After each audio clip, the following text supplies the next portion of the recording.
Nigga, the strap. I'm strapped up. Seven, what was that about? Let's make the fight happen. We strapped the fuck up. Yes, ladies and gentlemen. Welcome to episode 298 of the SZN Podcast. I'm your boy Kam. I'm your boy Flowz. And as always, guys, you know the drill by now. Please keep head over to our Instagram or our Twitter pages. That's SZN Pod or SZN Podcast. Link in the bio there, and that will take you to where we're situated at streaming-wise. So, if you like the audio thing, we've got the Spotify, our podcast links there. And then also, if you prefer more of the visuals, we've got the YouTube channel link there as well, plus the TikTok and so on and so forth. So make sure you do that for us, guys. Much appreciate that. Like, subscribe, all that good stuff. Flowz, we're back again. Yeah. You know what we're here to do. Let's get straight into it. Hope you're good. I'm good, man. Yeah, man. So yeah, episode 298 Flowz. We got. I think you on the way here you were saying, we had some good action this weekend. Yeah. Had some good boxing action this weekend. So, well, obviously we know what we want to start with. Yeah. Pick one. We had two mega fights this weekend, listeners. That's just gone. Start with the earlier one. Let's keep the I was going to say, I think it makes sense because I think the later one is we've got more talking points, I guess. Yeah. Boom. Naoya Inoue was defending his undisputed super bantamweight belts against a challenger who was seen as more than credible. Junto Nakatani, who's a freeweight champion himself, unified champion in the weight below. He's come up now to challenge Inoue. Nakatani is also Japanese, so this was a mega fight for Japan. These are probably the two greatest Japanese fighters ever. Yeah. If we're keeping it a bean, right? Yeah. So this was a mega fight, bro. Happy for Japan. It was in Tokyo. It was in the Tokyo Dome. It was 50K or whatever, packed out. But obviously, there was a lot of talk beforehand, Flowz, about whether Nakatani had a chance to dethrone the great, because he is a great at this point. Yeah. In a way, and not. Yeah, sure. We said in a way, we felt like Inoue was going to win. Yeah. Probably spot on again, weren't we, bro? Yeah, can't lie. Probably spot on again. Like, we keep doing it, listeners. We really know boxing is what it is. It probably gets boring for you. Like, you're thinking, damn, when are these guys ever wrong? Yeah. Well, hardly wrong for a reason, man. We really know boxing. We live and breathe this thing, man. Inoue has come away with a W, and I think you can almost more or less say comfortable. Would you say comfortable? Yeah, in the grand scheme portions, scheme of things. Yeah, in the grand scheme of things. How did you see the fight, Flowz? We haven't discussed this at all, so we actually know. We haven't. How did you see the fight? I thought it was what I expected. Right. A good technical fight, tactical game. Yeah. And I think we saw that for the first 6, 7, maybe even 8 rounds. First 6 rounds, I think it was very much a tactical game. Yeah. And you're seeing high-level skill moments, especially from Inoue, for me. Yeah. I know before last week we said I kind of diminished Nakatani's chances. Yeah. I've never felt Nakatani was the one who's going to be to beat Inoue. Not that he's not a great fighter, he is. But I never thought he was the one who was going to do it. And arguably, it might have even looked like early in that early portion of the fight that he didn't believe he could do it. Yeah. Because he was very tentative for me. Thank you for touching upon this, bro. I honestly think, Junto Nakatani, if he isn't, he should be kicking himself after that fight. Kicking himself. Because you mentioned how earlier on, he looked tentative. Scared. Even I don't want to be harsh. Yeah. Because I like this guy a lot. I think he's quality. Worried. And he showed quite a lot of quality things to show that, this guy can scrap. But I'll get onto that. The first couple rounds in that fight, not the first couple rounds, I think the first 6 rounds, I'm watching this guy and I'm getting frustrated because Nakatani has the size advantage. Well, I say size, but he's just moved up to super bantamweight, but he's bigger than Inoue, dimensions-wise. And early on, I kept seeing, if Nakatani gets his jab going, this could be very problematic for Inoue. Very problematic because the reach was there. Inoue's having to jump in and out because of the size, which he's used to doing because we said last week, he tends to be the smaller guy. Yeah. But Nakatani is skilled, very skilled himself. So it's like, okay, if there's moments there for Nakatani to really get going. Yeah. You know what I mean? But he was ponderous. Again, I think, Junto Nakatani respected Inoue too much. All throughout the build-up, bro, Nakatani's talking about, how this is his dream fight. Yeah. He has so much love for Inoue, blah, blah. even though these guys didn't train or grow up together, it was given like it's almost like Inoue to senpai. That's Senpai, no, yeah. there is. That's his Inoue's his senpai, bro. That's his like, and when you listen to the way he talks about him, you can see that. Like he's almost in awe of this man. He's very happy for the opportunity. Yeah. And for me, it's like he went into that fight like I said, not ponderous, but like I said, almost tentative, scared. It's like I'm fighting senpai. I'm fighting Inoue. So like I don't want to do too much. You know what I mean? And I'm there thinking, bro, let your hands go. Like this guy is come to take your head off. Yeah, we get it. You have all the respect and adoration for him, but ultimately, this is a undisputed title fight. Yeah. Let your hands go. Don't be overawed by the occasion. Don't be overawed by the fact that it's Inoue. Yeah. Take him out. You want to be great yourself, right? Yeah, take the risk. Take the risk. It was the risk. He was way too safe in the first couple rounds. And I think there was moments there for him where he could have really pushed the action. And if he just let his hands go earlier, because it came. Yeah. The storm did come a little bit. Yeah. Towards, but yeah, we'll talk about that. But ultimately, I think that Nakatani and his team, maybe not his team, I think his team were trying to tell him to come and get along. Yeah. I think a couple of times his coach was saying, let your hands go, bro. Yeah. Let your hands go. I think Nakatani can look at that fight, come away with it. If he rewatches that, and he should be annoyed at himself for the fact that he didn't have the, I guess, belief early on. Yeah. You see, the issue is, if he was winning those rounds with that approach, cool. But he was losing. And I believe his worry was he didn't want to get countered because, he's sharp and quick. Yeah. And, Bro, very so explosive in and out. And even with the little Nakatani was doing, Inoue was piecing him up, getting in and out. Yeah. So he should have gambled a bit more earlier. Definitely earlier. Maybe not after 6-7 rounds. If it's not working after 3 rounds, you have to change it. Yeah. So I felt it was a missed opportunity for him. It could have gone badly for him. Yeah. Because like we say, in a way, he's not just a skillful boxer. Yeah. He's even more renowned for his power. He's more renowned for his power. Yep. So I think he was tentative, worried, didn't want to give too much away. But I feel like I hear that, bro. But at the same time, like he himself he knows he's a very skillful fighter himself. Yeah. And despite in a way being so good and just amazing, we've seen many times Inoue can get touched. Yeah. He gets touched. He's been down. And during that fight, we saw it. Yes, we saw it. Yeah. We'll get to the later rounds later, obviously. But even when he was doing his tentative nonsense, they'll have exchanges, and Nakatani is catching him with good shots. I think high quality shots. So I'm there. Look, it's there for you. Yeah. It's there for it. Go for it. But it was coming in spurts. It wasn't coming enough. And the story of the fight for the first 6-7 rounds, bro, was the fact that Inoue, in and out, explosive in and out every time. It was a high level chess match, as you said, tactical affair. So there wasn't many clean shots landed in the whatever.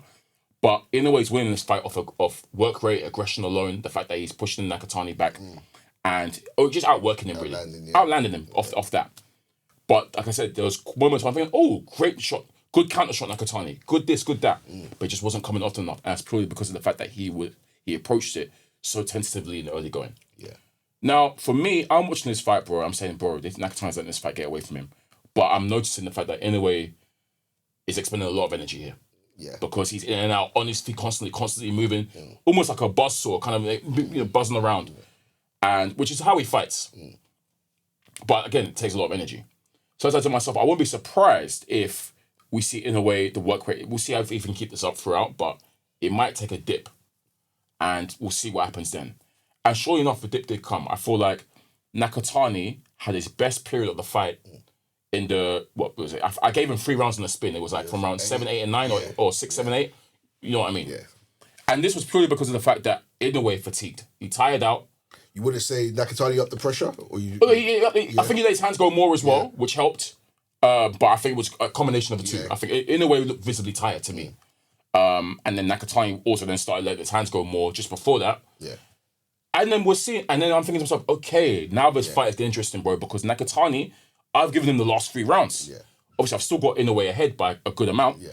But last 3 rounds, boy, this is making things interesting. And I think even the crowd's recognizing that, Inoue is backing up. Yeah. He's letting Nakatani, dominate him now. and Nakatani's landing good stuff. Yeah. Good stuff. And he's showing his qualities. Do you know what I mean? During that stretch, bro, were you thinking, ooh, this might...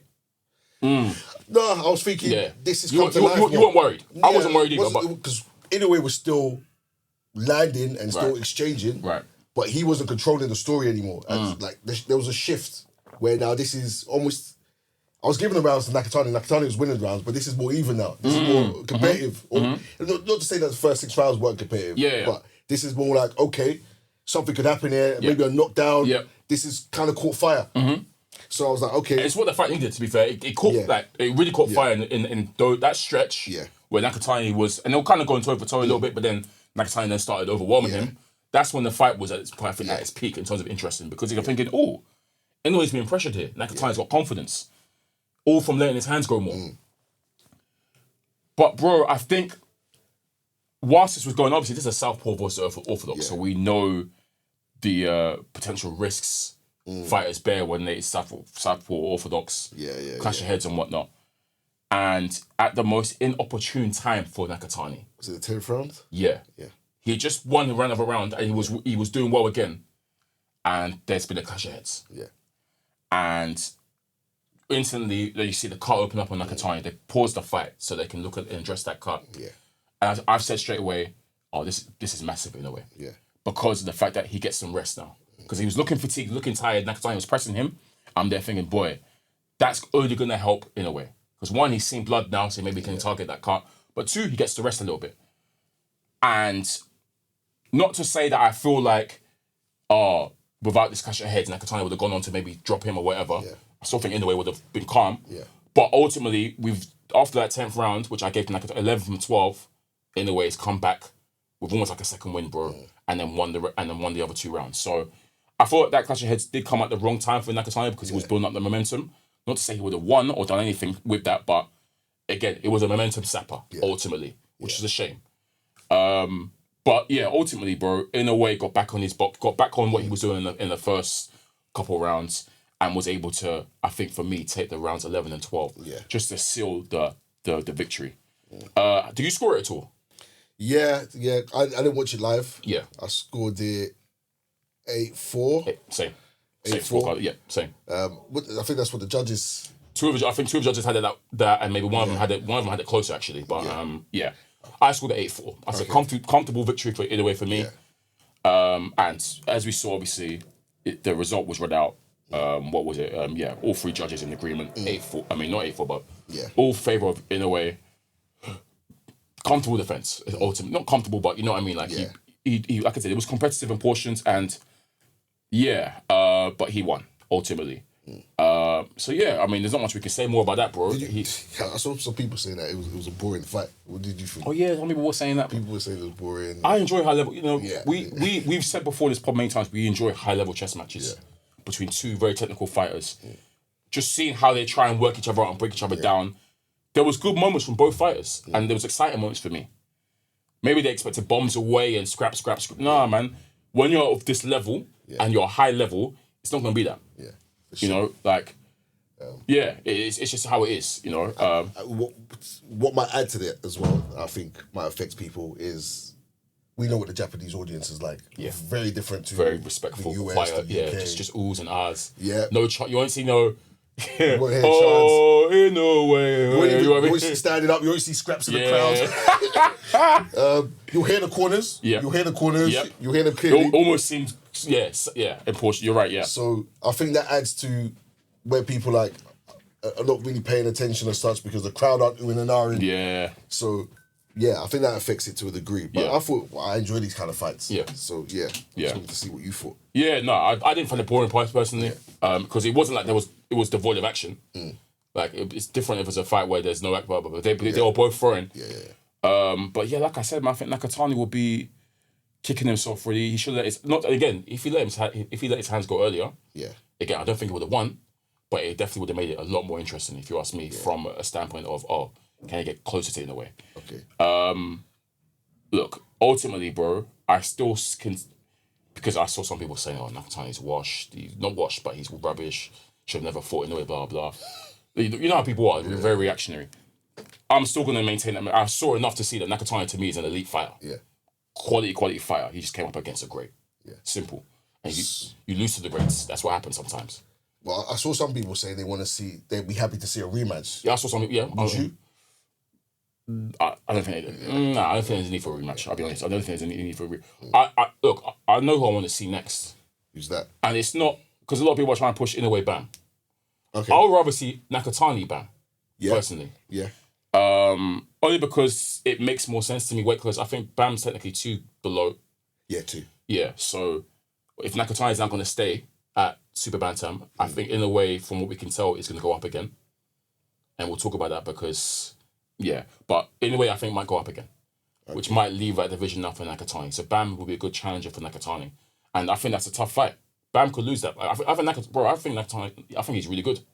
Yeah. Really, really good. I'm not going to say Bam loses to him, but it's a tough fight. So I'd rather see Inoue versus, if Inoue's going to move up, I'd rather see Nakatani versus Bam, personally. But it seems like they're going to try and push Bam versus Inoue. That's apparently what Turkey's going to try and make. Yeah, okay. Well, for me, right, because obviously Bam is 2 below, like you said. I would rather see Bam move up. Yeah, right. It's 2 below. It's like 115. Right. Yeah. And I'd rather see Bam versus... I keep putting Inoue's brother. Yeah, okay. Put Inoue's brother in with Bam. Okay. Bam beats him. Okay. That's what I expect. Gets him out of the way, yeah. Then moves up again to fight Nakatani. I believe he beats Nakatani too. Okay, yeah. And then we can see the showdown between Bam and Inoue. Bam and Inoue. And that's a more interesting... I rate Bam highly. I know you do. Bam's cold. I think Bam beats Nakatani, if I'm going to say that. I think Bam beats him as well, but I think it's a tough fight. I think Nakatani can give Bam problems. Yeah. But I think, because I don't like people moving up too much. I don't think Nakatani versus... I don't think Inoue Tank should be happening. No, it's not. I do think Bam and Inoue can happen because they've come from the same kind of weight classes. Yeah. So I think that's the... If you guys want to pick a champion to beat Inoue, pick Bam. Do you think Bam can beat him? I think he's skilled enough. I wouldn't... If I'm to put all my money, I'll put it on Inoue. Because I think if Inoue lands, though, that explosive is mad. Yeah, I think Bam's skilled enough. He is skilled. I believe Bam's the truth. Sure. Bro, I agree. I think Bam is the truth. I think timing is important too. It's just... Yeah, boy. Yeah. That one's tough. That one is... Because Nakatani, I'll be honest, I just didn't think Nakatani was beating Inoue. And we both agreed that Nakatani's not the guy to do it. But if you think there is one to do it, for you, it's Bam. I think if you're looking at the landscape, if there's one that you want to back to do it, it's Bam. Okay. It's Bam. Yeah. Interesting. But... Yeah, well, look, we'll see. Obviously, I'm seeing people saying that's a fight to make next. That some people are saying Bam washes him. Yeah. Some people saying Anyway stops him. So that's already becoming the but that's been a thing for a minute though. A lot of people the Bam versus Inoue thing, whether it's gonna happen or whatnot. Yeah. Look, as we said, no Inoue tank. Not here for that. No. Not here for that one bit. I will say this. Obviously, Inoue, like I said, allegedly he's gonna move up to the weight class above, and that'll be his final time he moves up. Yeah. It's going to be tough for him, man. It's going to be tough for him. Like... Which was that? Fulton's... Shaq Foster's division. Okay. It's going to be tough for him, man. We'll see what he does. We're seeing... Because obviously... Again, he beat Nakatani, but again, I did see Nakatani's height and reach give him problems. Yeah, we've been seeing that. And that division is even bigger. There's some guys who are also even bigger than Nakatani. You know what I mean? Taller and rangier. And they're skilled as well, highly skilled as well. So I obviously understand why they're saying this is the last time he moves up, because he himself knows that, boy, the size is going to come too much. But I think that division there, it's going to be very tough for him. Not to say that I don't think he can hang. I think he can absolutely hang. Yeah. But it's going to be very difficult for him. Some people I saw were saying that, he shouldn't move up. Leave it at this. But I've been saying that. I know you have. Yeah. But because obviously he's done so much already and he's undisputed, it's like, I have to. Do you know what I mean? I've just beaten the guy who was meant to be the guy to do it, and he's taking him out. So I understand why he kind of needs to, but yeah, man, it's gonna be very, very difficult for him still. Yeah. The problem is like people. It's not just the weight; it's the dimensions for me as well. Yeah. Because at those lower weights, it's like 3 pounds per moving up really. But you're coming up against people who are taller, longer.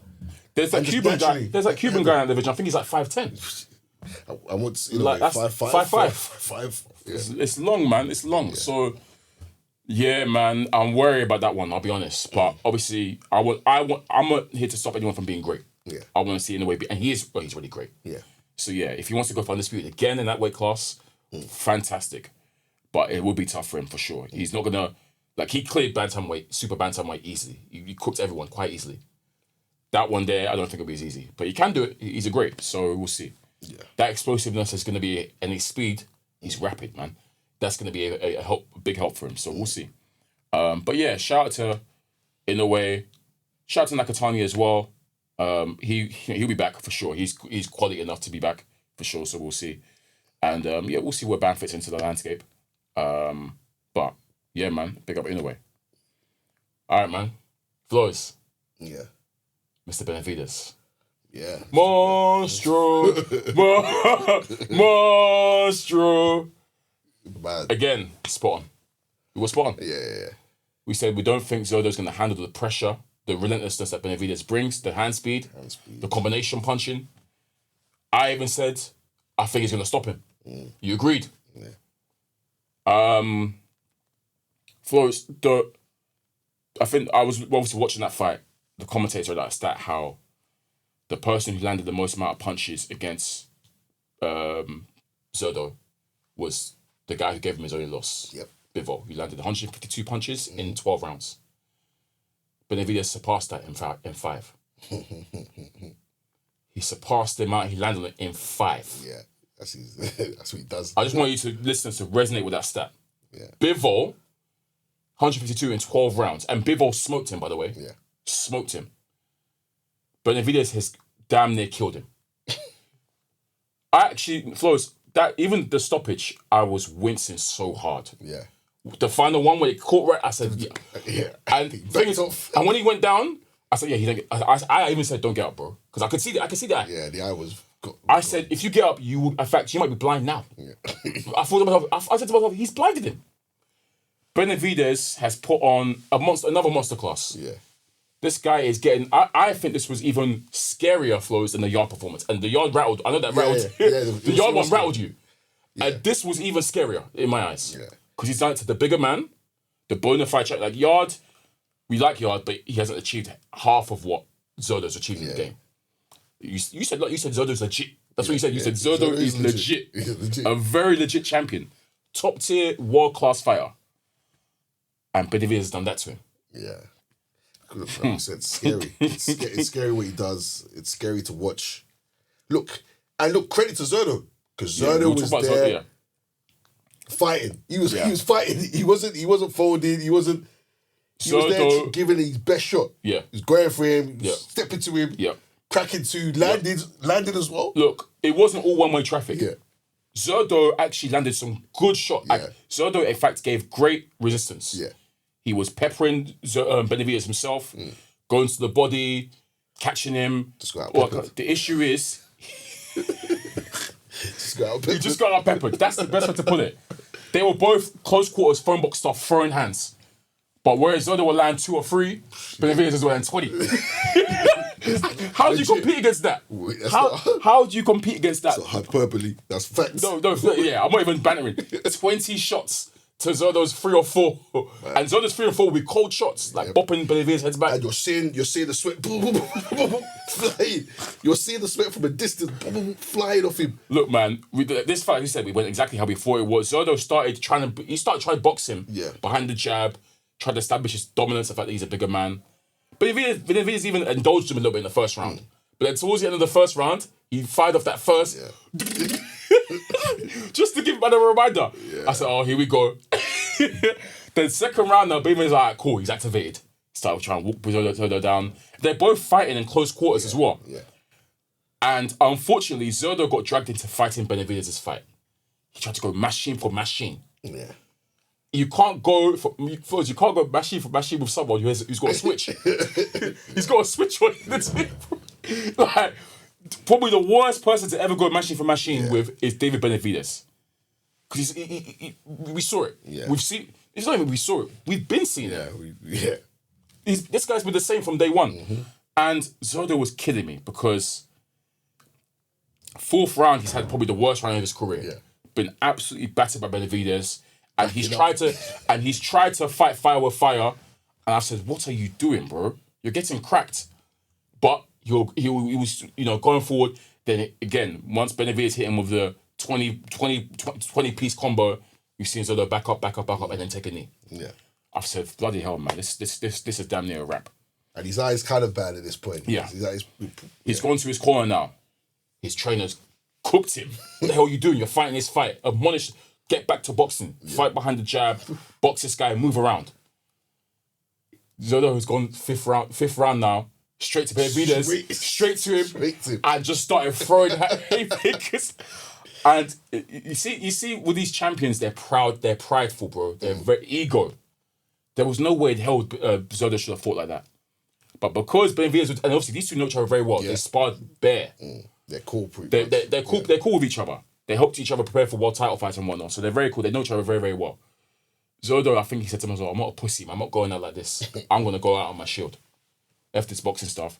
And he won the round. He started applying pressure.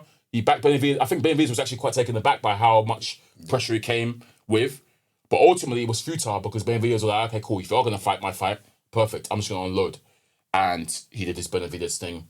Just, emptied the clip every single time. And then it ended in the 6th round, didn't it? Yeah, I think so. I think it was the 6th. And Flowz, it was disgusting. At this point, Zurdo's eyes fully closed. And it's like, it's grey. It looks horrible. Yeah, mangled. It looks disgusting. He can't even see. And Benavidez has fired off another 20-punch combination. Zurdo's backing up, wobbly. Then the last couple shots have cracked the eye, like they've hit the bump. And I've winced so hard. We've seen Zurdo go down, taking a knee again. The referee saying whatever. You can see Zurdo shake his head. Yeah. I can't continue. I don't even imagine the type of pain he was in, bro, because that eye looked disgusting. Listen, I kid you not, I thought Zurdo might be blind right now.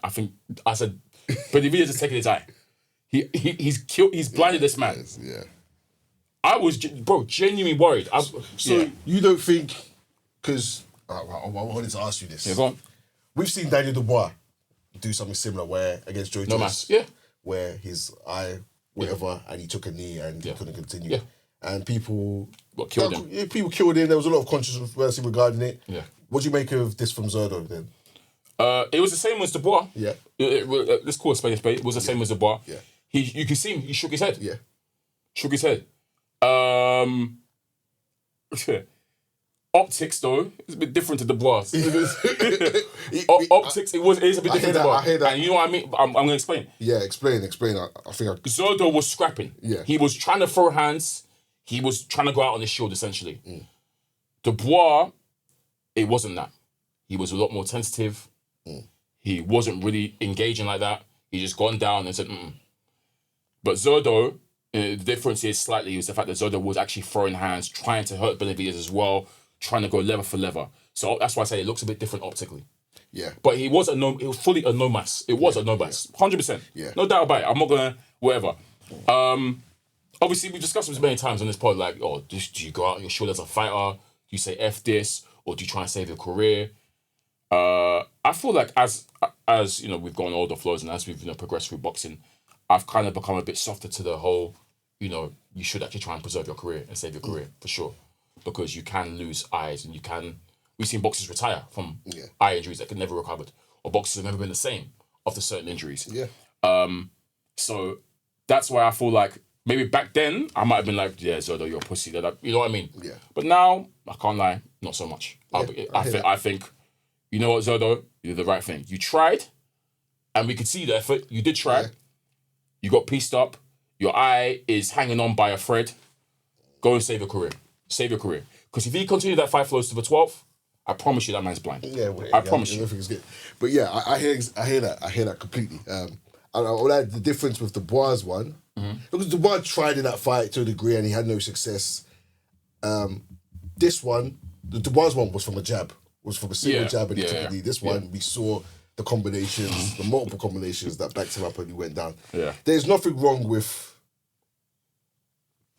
saying you can't continue, in my eyes.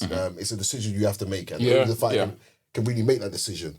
So people saying, "Oh, don't use the word quit." Call a spade a spade. You didn't want. If you don't No want to mass. you said quit. it. But that's fine to quit. It's fine to quit, especially in those situations where your eyes on the line here. For me, I've said this before with the Dubois situation and this situation. I'll say it again.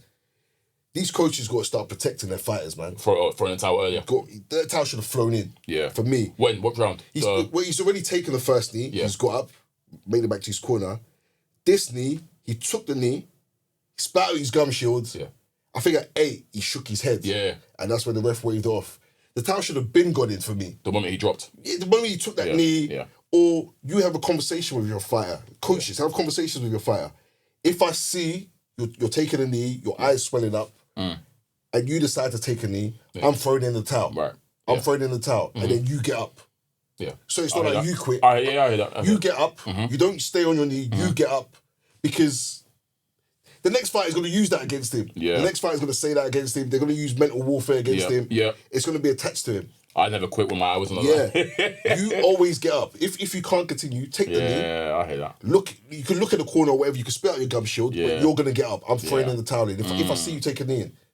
You've got to protect the fighter. That's what you're paid to do, you're a coach. So for me, again, it was a sad situation where he's getting beaten up in the corner. We could all see he's getting beaten up. Bro. He's there, he's trying to fight, but he's getting beaten up. Launched that towel in. Yeah. So that was my disappointment. It's not a critique to take a knee and call it a day there. Mm-hmm. You protect yourself. Ultimately, bro, this was, you could say do inevitable, but Zurdo didn't help himself with his tactics. Ultimately. He started off the right way, trying to box and whatnot, got suckered into fighting the machine warfare with Benavidez, and no one can beat this guy in that sense, fighting that fight. And I respect the bravado. As a man, I understand when you're prideful, you think, F that, I'm going to try and beat him at his own game. It made for good viewing, because Benavidez got touched yesterday. Yeah, he did. Zurdo touched him, for sure. Landed good shots, big shot. Zurdo was sitting down on his punches as well, trying to take him out. But ultimately, like I said, he got blown away with a bigger gun. That's all. That's here. Or sorry, a rapid fire gun, right? That's the end of the day. He went machine for machine and lost the battle of arms. Turned to Swiss cheese, man. Yeah, man. What Benavidez done, man. He got shredded.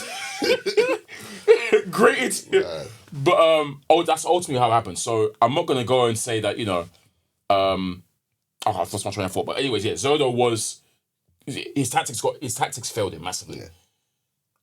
I don't think he was going to win regardless. We said that. We said we don't think because Benavidez gets stronger and stronger as the rounds go on. So it's hard to fight against that.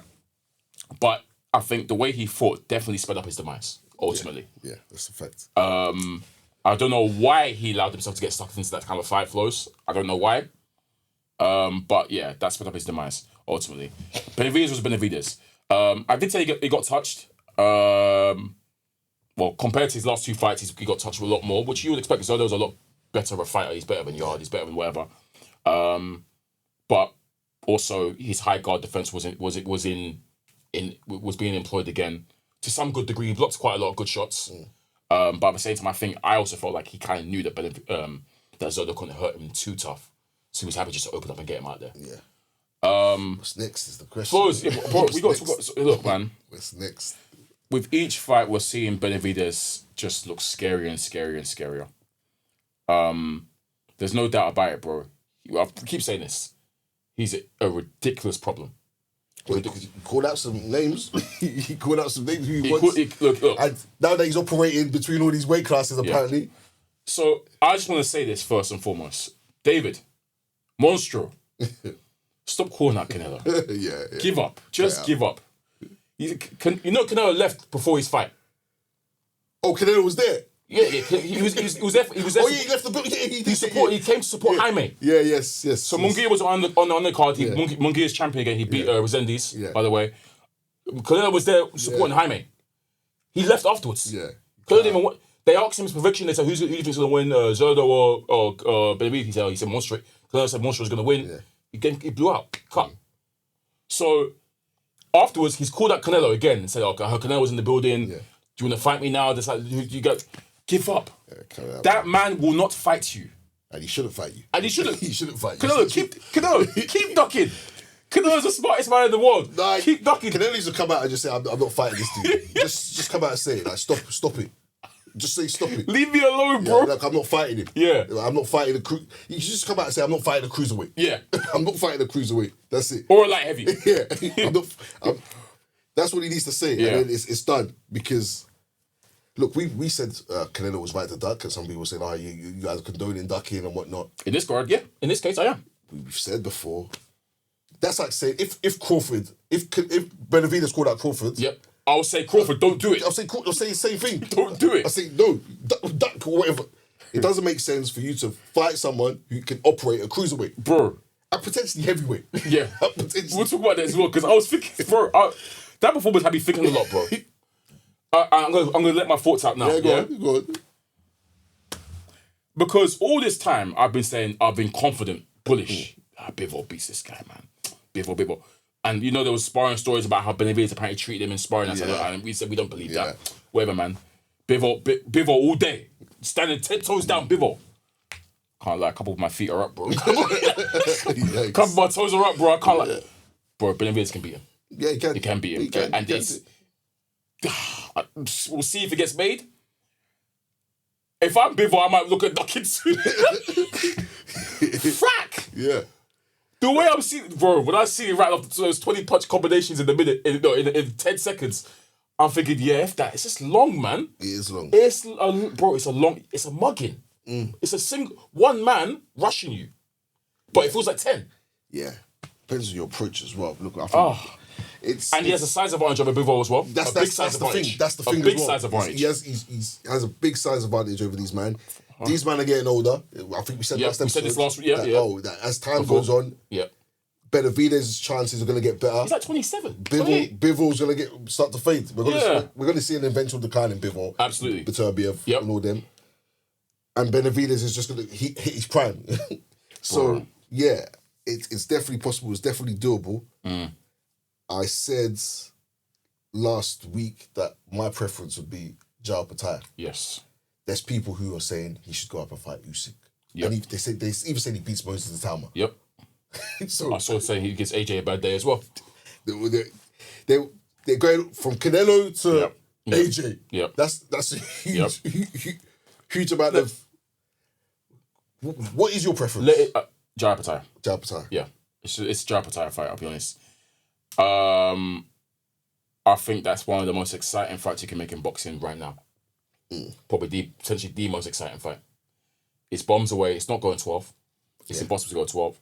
They're both highly offensive fighters. Different types of offense. Yeah. Jao Pattaya is more one punch. I'm going to kill you with one like concussive power. Yeah. Benavidez it's a machine gun, rapid fire, and you have no answer for it. I watched that fight yesterday, Flowz, and I said to myself, Jai, man, why did you sign to Zuffa? Why? Wait, is it Zuffa or Zuffa? Zuffa. I've been saying Zuffa, but apparently it's Zuffa because they be saying Zuffa. They say Zuffa, but I don't trust Americans too. Yeah, they say Zuffa, obviously, but I'm saying I don't know. They might be getting their own stuff wrong. Okay. Let me stick to my Britishness. I'm sticking to Zuffa. Why the hell did you sign to them, man? I think it's a horrible. Maybe it's early days, I don't know yet. But right now, I'm looking at this thinking this is a horrible deal. Benavidez is now right there for you. And you've got no belt to bring to the table. So what's he just? He's just got the Zuffa belt. Yeah, that's it. Damn. Yeah, he got stripped. Oh yeah. He ain't got the ring no more either. I don't think. I think he's still got the ring. No, he's got the ring. He's still got the ring. Yeah. So he's got the Zuffa belt and the ring belt. That deal was crazy, man. We were questioning, and what makes it worse is Benavidez ain't even Benavidez saying I don't know what he's doing. Yeah, Benavidez Benavidez literally said, like, if you're serious, why did you sign to that side? You've got no belt now. Like, you've got no bargaining power almost against me. Yeah, and he said, maybe in 2 years. And I was like, I can't even say, this is him ducking. But it's factual. It's a factual situation. There's no reason for him to fight. It's actually made the stock go down more because now Benavidez is seen as the man. Yeah. They're talking like he washes Jai now. Yeah. But in fact, no, Benavidez is now the man, unfortunately. Yeah, he's the one who could go up to heavyweight. He's the one who could do this. Before that, remember, Jai was the baddest man in the cruiserweight, but no one talked rubbish on his name. Now Benavidez has come and taken out Zurdo, like that, by the way. Taken 2 of the belts. You haven't got a belt anymore. You've just got the ring. People don't recognize the ring like that. Now Benavidez he's just come and just snatched your chain. without even fighting you. They need to set up. I don't look. They have to. First, I don't think it's likely. If I'm just based on what let's see what Zafar on. But it makes all the sense in the world. But I feel like it's not. Yeah, Turkey will have to do something basically to make it happen. Well, look, I didn't like. I wasn't convinced by what David Benavidez said. David Benavidez didn't say set up. I understand why he said that. I understand everything he's saying. He didn't name him. Zafar doesn't make any sense. When they asked about him, they said that why is he signed to Zafar? So it makes sense what he's saying. But I do believe that David Benavidez ain't a duck. He wants to fight the best. Yeah. So hopefully they can make it happen. I think this is the best fight to make. Yeah. I think Bivol, he has the size advantage. There's an element where I think Bivol's on the back end of his career. Yeah. Long layoff as well. Yeah. So for me... But Bivol's the one he said he wants the most. Yeah. Well, Canelo and Bivol. Yeah. He said Canelo and Bivol, well, obviously call that Canelo because that's just historic and whatnot. But Bivol, I think, is the one he wants. And I know why, Flowz. He thinks he can treat... He thinks he can... No, because obviously, like I said, this sparring, which he said, he handled him as sparring. Yeah. He generally believes that Bivol is food. Yeah, he's talking he's food. He's talking like he's going to stop doing what he did to Zurdo. But yeah, that's what he believes. I don't see him doing that to... And the thing is, when Adam said, no way, not our Bivol. Yeah. Boy. He can win, but he's not... Because Bivol's not going to... Bivol's one of the hardest people to hit. He's not going to be there like Zurdo's there. Yeah. And he's a bit smarter than... a bit smarter than that and less prideful like that. So... Yeah. It's a good fight. Yeah. Benavidez can certainly win. Yeah. Probably even be favourite now. He will be. He will be. Funny enough, he will be. In my mind, he's probably the favourite now because Bivol's been out for some time. Yeah. It's hard not to like Benavidez, bro. Like, back in the day, remember, he wasn't really liked. He was kind of seen as overhyped. Don't forget, he missed weight a few times. That's what he had the coke issue as well. How he's transformed his career, bro, into he took boxing seriously now. Like, it's hard not to root for him now. Like, he doesn't duck. He generally does. I like the way he conducts himself. Yeah. He's always on smoke in the ring. He said, I'll let my fist do the talking. Smokes guys out there. Very respectful of his opponents still. But also, I feel like he lives the life now. He's very serious about the sport. And I don't think he's a duck. I think he genuinely wants to fight everyone. He believes himself. So, yeah, if he can set up a retire, nice. But if not, folks, I'll take Bivol.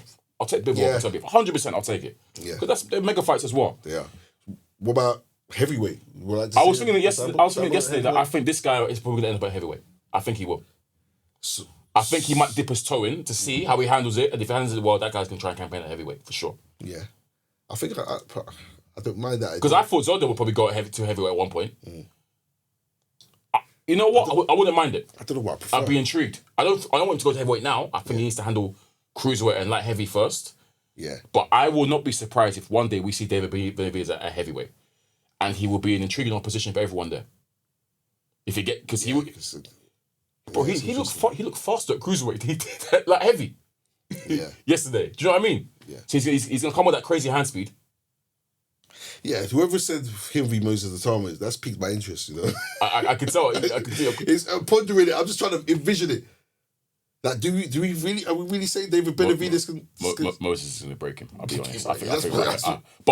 But it's intriguing. It's a very intriguing fight, yeah. It's intriguing. Yeah. So I don't know. For me, priority is him versus Jai. Yeah. That needs to happen because I want to see what happens when Jai touches that chin. Yeah. It's who lands first. Who lands first? I want to see what happens when Jai touches that chin and if he can make Jai crumble and... Bro, he's making everyone crumble in front of him, man. Refs having to save people. It's a crumble tour right now, bro. Yeah. It's mad. Because David's isn't one punch knockout power. It's just relentlessness and unanswered shots. Yeah. Yeah. We'll see, man. There's opportunity there, man. No doubt about it, though, bro. He's a scary, scary man. Yeah. Scary, scary man. Yeah. I've got all the praise in the world for him, man. Like, it's mad. And he's got the streets right now, man. A lot of people have got him as the face now. Yeah, they're pushing him. It might be the face of Mexican boxing now. Absolutely. Yeah, I think it's still Canelo, I guess, but he's taking it more and more for sure. Well, Canelo's back in action. Yes, yeah. In Billy, right? Yeah. Okay. Yeah. Back at super middleweight. Yeah, which is Canelo shouldn't even think about it like heavy anymore. Just stay. Yeah. Good fight. Yeah. Because Billy's style was just full on aggression. Yeah. So good fight for Canelo. I look forward to seeing that. Tune up as well. Straight back into it. Yeah. I mean, we've seen, quite a few. Yeah, he's taken a page out of my boy Spence. Yeah. Who was also back. Tim Zudas kicked off, Flowz. Yeah, man. Good to see my boy back, man. Boy, that Crawford fight feels like an age away, almost 3 years almost. Yeah, it is. You know he's with Ronnie Shields now as well. Okay. That's funny because obviously him and Jamal are beefing. He came out and said, yeah, Jamal's jealous, blah, blah, blah. It's quite funny how Ronnie Shields obviously took... Because remember, Marl used to be with Derek James too, but he left. I think he had a disagreement with him. Then went to Ronnie Shields, and now, Spencer's gone over there as well. But the Tim Tszyu fight's a good fight for him, man. No tune up again, straight back into it. Yeah. Shout out to the truth. I'll be good looking forward to seeing how he looks. Yeah, for sure. But Flowz, we do have a big fight to talk about for next week. Big fight. Heavyweight. The big fights are coming. Dubois, Fabio Wardley, bro. And we haven't discussed this at all. No. Really and truly. We're waiting. Yeah, man. Flowz, who have you got winning? Great question. Great question. Now, these are both fighters which I've probably got wrong the most in terms of predictions. Every time you've gone against them, they've surprised you. Damn near the most incorrect predictions have been these two guys. I'll back them one time. They'll win. Well, Dubois might lose. Yeah. Or I'll say they're gonna lose and they win. Yeah. So I've stopped going against them almost. I'm gonna back Fabio Wardley. Fair. I'm gonna pick Fabio Wardley. We're disagreeing. Yeah. Finally, we're disagreeing. I'm gonna pick Fabio Wardley. We're disagreeing. Because that guy that's rare. doesn't. Every time I say he's gonna lose, it's him. It's mainly him. Every time I say he's not gonna win, he proves me wrong with a shot from the heavens, or the ref might help him out in certain occasions. Yeah. But that guy knows how to pull something out the bag. He does. And he could do it again. So that's my pick. You're picking Dubois? I'm picking Dubois. We both are by stoppage, I assume? Yeah, it won't go 12. It won't go 12. But they're both highly concussive knockout punches. Yeah. The reason why I picked Dubois, I'll tell you my reasoning. Look, man. Big fan.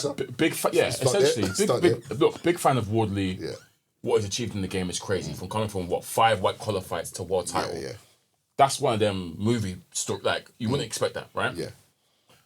But ultimately, we've seen throughout his career that this guy has a white collar background, no amateur background. Yeah. We can tell. Yeah. No, I think you watch it. Yeah. No, but I'm saying, but if you watch Wardley for the first time, you could say, we could tell this is a guy who's never had amateur background. You can pick any fight from his career. His whole career. You can pick any fight. Gormley. Was it Gormley? Nathan Gorman. Gorman, sorry. Yeah, Gorman. Gorman. Melina. Clark. Hooney. Parker, I can tell. Yeah. I can tell. And as you said, he's always upset the apple cart by the fact that he has got, in layman's term, a flipping big bang. Yeah. Crazy from round 1 to 12. From round to any time of the round. And I've said I think he's one of the most exciting fights. I will always tune into Fabio Wardley fights because he gets more dangerous. When he gets hurt, that's when he activates. I love it. I love it. Because he's going to get hurt this fight. Yeah, okay, yeah. He's going to get hurt this fight and he's going to activate. Wardley will activate. When he's most hurt is when he's most dangerous. Exactly. But ultimately for me, bro, I'm watching these guys who are touching him heavily, by the way. Yeah. Clark heavily touched him. Yeah. Parker piecing him up. What Hoodie did to him was mad. What Hoodie was doing to him was crazy. Treated him. I never locked into him. I said, bro, this Hoodie guy is cooking him. I said, to be fair, Woody gets cooked, but he was getting destroyed. Yeah. Gorman was giving him hell. Yeah, he was. Like I said, drummer boy Melida, who's trash, by the way, was giving him problems. These guys can touch him. But none of those guys, Flowz, are the level of puncher, the caliber of puncher that Danny Dubois is. That's true. So that's why, when I say, obviously, you said better boxer, but it's more the fact as well that Wardley will get touched. Yeah. Every fight he gets touched heavily. But the difference is, this is the guy who puts people away. Yeah. So obviously, they'll talk about Wardley. Wardley, his power. Dubois is also just as powerful. Yeah. We've seen concussive punches from Dubois. Look at AJ. Look what happened to AJ. Yeah. Not just AJ. We see many fights, Dubois hits flipping hard. So that's why I believe just because of the fact that he's a better boxer and the fact that he will touch Wardley and Wardley gets touched, ultimately, Wardley's been able to... And Wardley, I think, has got crazy dog. Yeah. We've seen that he's got mad heart. That. He hasn't gone down, has he? I don't think He's so. been close to it. Fraser, Clark, maybe? I can't remember. I feel like Clark was mad close to dropping him. He might have dropped him, to be fair. Remember, yeah. But yeah, ultimately, we've seen Wardley ship so much punishment and survive. But I'm banking this time on the fact that because Dubois hits bloody hard, harder than all these guys, harder than Clark, harder than Parker, harder than all these guys that Wardley's fought, I don't think he would have been hit as hard as what he's about to face against Dubois. And that's why I'm banking on Dubois winning this. Yeah. But ultimately, bro, it could go either way. It could go. This is a true whoever lands first. Whoever lands first. The thing is, just like AJ and Dubois was the first, because AJ and Dubois said we expect AJ to land. AJ buzzed him as well. Yep. AJ buzzed him. Yep. Look, but ultimately, because Dubois landed first, he won that fight. That's what happened. AJ didn't recover. He didn't recover from that. He didn't recover. Yeah. The thing is, the dog element plays in to your reason as well. Yeah, okay. That's another factor we have to look into. If things are getting sticky from Dubois, we know that he might say, "Nah, I've had enough." But also, the thing is with Dubois, we've also seen him dig deep. Yeah, we've seen him dig deep against Miller. Yep, we've seen him dig deep against Kevin Lorena too. Even AJ. Yeah, against when AJ started coming back and buzzed him, he dug deep and threw that right. We've seen him dig deep as well. So it could go either way, really and truly. I just know that Wardley's in the same guy. His mentality. It's crazy. I've backed against him too many times because of all the things you might have mentioned, ability, up against a more skilled person. But he always pulls out this shot and it does damage. He's got the Wilder mentality. He does. Of, I don't need to be perfect, I just need to catch you clean and you're going to sleep. And it's the more danger he's in, the more he's struggling, the more dangerous he is. The way he starts swinging from the hip. And when he has you hurt, he doesn't let up. Yeah. He doesn't. He'll throw the kitchen sink at you. Like against Parker. Oh my! Yeah, even though Parker was calm, Wardley sensed a bit of buzz. He went crazy. The way I was even saying, "Yo, chill." Slow down. He goes crazy. Yeah. So if he lands one of Dubois, Wardley's funny, man. Dubois does a little. He's going nuts. And he actually is so much alike like Wilder, man. I know that he's like people don't like the comparison. They're very much alike, man. Because Wilder was the same. Wait, he's having the refs having. Oh man. But as well, let's talk about the coaches because Don Charles is back with Dubois. Yeah, he is. And Wardley's with Ben Davidson. Oh yes, he is. Yes. Ben Davidson and Wardley love the post-fight clip of them practicing the shot that gets the win. Yeah. So maybe they're seeing something in camp that lands on Dubois. Maybe we will see Dubois back to his Don Charles run where he was wiping everyone clean, Hergovich, Miller. So yeah, there's a lot of factors in play here, man. It's definitely it's a very intriguing fight, but it's not going 12. Yeah. No way it's going 12. Yeah. Not with these two. That we can promise you. Well, we should. Yeah. That'll be the biggest upset of the night if it goes 12. Yeah, I'll be very surprised. It's who lands first, because like I said, they both hit bloody hard. Who lands first? I'm also banking into the fact here that, actually, I don't know if it's going to have anything for Wardley, but we talked about how with Dubois, he sometimes does things that are conventional or not programmed. Yeah. I don't know if that's going to have a factor against Wardley. Probably not, to be fair, because Wardley himself doesn't come from a traditional boxing background, so maybe it won't. It did against AJ, as we know, but yeah. Yeah, man. It could be both of them drop each other. Yeah. And go back. It could ever flow that way. Yeah. It could be, you're down, he's hurt, I'm hurt, like it was with Parker almost. Yeah. So yeah, because Parker was cracking Woodley. Yeah. Parker was cracking Woodley. I just think like with Dubois, like his cracks will mean something. Yeah. Like Wardley was not fought the level of puncher, like, as in like. Apart from David, who actually got treated by Wardley for only time in his career where we've seen Wardley treat someone. Yeah. But ultimately, we've not seen him face a caliber puncher like Dubois, and that's what I'm banking on. But I do agree with you, Flowz. Yeah. Wardley with this Carby, of course. Yeah. You can't, and again, we don't want to. Like, this is Dubois' first fight since the Usyk loss, I believe. We don't know where he's at mentally. We don't know what going on with the. Obviously, I know his dad will be there. He only listens to his dad, really. Don Charles is just kind of the figurehead. So I don't know what the instructions will be. As you said, with Dubois, we know that he's prone to quitting. Boy, who knows? I just know that I'm going to be thoroughly entertained. Yeah. And someone is going to sleep. Yeah.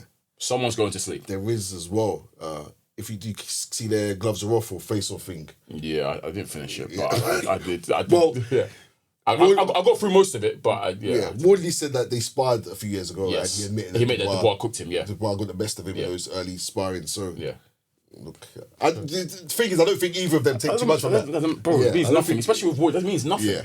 It means nothing. Yeah. Wardley's he's 5 white qualifiers and then straight to pro rank. Like he never means nothing, man. Yeah. I expected Dubois to cook him. Yeah, he should have. Dubois had amateur background. Yeah, man. Of course he cooked him. But yeah, sparring means nothing, man. Sparring means nothing.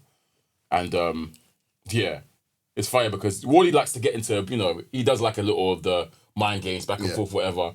Unfortunately, with Dubois, he can't really do that. There's none of that. Because Dubois, I'm ready. I'm just ready to fight, man. The same phrases. Let's go. Yeah, I give him credit, but it's gonna be my night. It's my night on me. Yeah. Oh, Dubois is so funny, man. Bless him. Yeah, man. Look, just talking about it now, it's got me more excited for the fight. I can't lie. Huge fight. Yeah. It's a great fight, man. It's a great fight. Yeah. Undercard, bro. Just to mention, David Morrell is fighting. That got put on the undercard. Is it Zach Chelly? I think it is. Is it Zach Chelly? Zach something. No, I think it might be Chelly. I can't remember. I know you got put on the cards. Yeah. David Morrell got put on the card. Shame we didn't see Yoko on the card. Yeah. But yeah. Yeah, shame we didn't see Yoko, but we're seeing Chelly. Okay. Morrell against Chelly. So they got Morrell out, which is good. But yeah, I'm seeing Wardley's favourite. Is he? Yeah. Interesting. But this is not bookies. This is just like a boxing poll pay. Yeah. Interesting. Wardley 57% favourite, so we'll see. But yeah, man, great fight, bro. I'm looking forward to it massively. Apart from that, Floyd, I think that's all like the fights. I'm just trying to think if there's been any announcements that we might have missed. Obviously, we mentioned Spence being back. Adam Azim. Quick touch on Adam Azim. Adam Azim, who was meant to fight Mauricio Lemos back in, is it January? I think it was, or whatever. Like that, yeah. He pulled out due to injury. And he's now had his opponent announced for his May. Is it May? May 30th. May 30th card. He's fighting a guy, Steve Claggett, right? Yeah. We've seen before. He fought Teofimo back in the day. Flowz, very underwhelmed, I can't lie, with his opponent choice. Because there was the big rising of Azim him and Dalton Smith. Yeah. We feel like Adam Azim's lost steam a little bit, man. I don't know if this is boxer or whatever, but ultimately, I feel like they could have found a better opponent than Claggett. No shade to Claggett. Yeah, it's a tune-up, so hopefully he gets back active after this. That's the main thing for him. He needs to, because Dalton's in conversations with guys like Keyshawn and these other guys, you know what I mean? So Azim needs to, I think there's work to do to get, I think maybe British people might know they want that fight, but I feel like if they want to appeal to a bigger audience, Azim needs to get his name up a bit more. But yeah, look forward to seeing Azim back, man. He's definitely a boxer's golden goose, but yeah. But yeah, folks, I think we can leave it there. Yeah, man. Great episode, man. This has been episode 298 of the SZN Podcast. Once again, I'm your boy Kam. I'm your boy Flowz. As always, you know where to find us on the streaming platforms. Peace. You get a strap. I'm strapped up. 7, what was that about? Let's make the fight happen. We strapped the fuck up.